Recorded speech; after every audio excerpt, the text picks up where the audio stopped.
স্লোগানই তো আসছে ইনসাফ ভিত্তিক রাষ্ট্র, ইনকলাব, তারপরে আজাদি জিন্দাবাদ। এই শব্দগুলো তো ইসলামিক স্টেটস এর আওয়াজ। তো এর সাথে গণতন্ত্র, নির্বাচন এগুলো তো কোনো সম্পর্ক নাই। ব্যাপারে আমার একটা হাইপ ছিল, ভোটের সংখ্যা, সিটের সংখ্যা বা ভোটের যে হার সবকিছু মিলে কি তারা সেই পরিমাণ ভালো করতে পারবে। বিএনপির এই বিজয়টা অস্বাভাবিক বিজয় না, এরকম মানে বিপুল বিজয় বা কাছাকাছি সিটের আগেও তারা এসেছে। 2000 সর্বশেষ তারা 2001-এ তো 209 বোধহয়, তাই না? 209, হ্যাঁ এরকমই ছিল। তো এটা নতুন কিছু না, কিন্তু নতুন কিছু হচ্ছে ইসলামী জোটের যেই উত্থানটা, এটা বিস্ময়কর, অপ্রত্যাশিত। তবে বোঝা যাচ্ছিল, আমরা বুঝতে পারছিলাম, কিন্তু বিএনপি বুঝতে পারছিল না। এটাও একটা দুর্ভাগ্যজনক অধ্যায়। যদি বুঝতে পারতো তাহলে তারেক রহমানের 2 মাসের সফরটা এটা 12 মাস হইতে পারত। 17 মাস ক্ষমতায় থাকলো, তো 12 মাসের সফরটা যদি হইতো, এবং যে আওয়াজটা তিনি পরে ঐক্যের কথা বললেন, মানবিক এবং গণতান্ত্রিক বাংলাদেশের কথা, তাহলে সমস্ত প্রগতিশীল গণতান্ত্রিক শক্তিগুলোকেও ঐক্যবদ্ধ করতে পারতেন।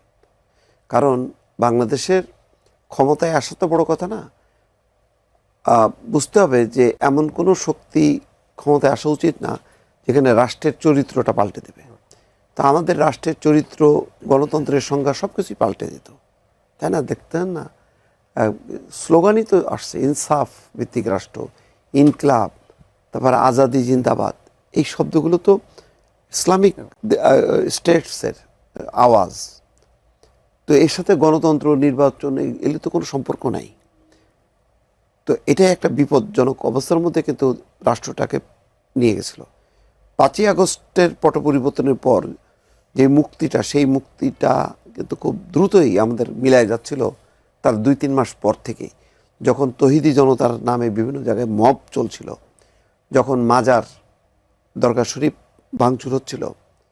পরে ভয়ঙ্কর পরিস্থিতি দেখা গেল যে নুরাল পাগলার লাশটাকে তুলে নিয়ে যখন পোড়ানো হলো, তখন বোঝা যাচ্ছিল এটা একটা দানবীয় শক্তির একটা উত্থান হচ্ছে, ক্ষেত্র তৈরি হচ্ছে।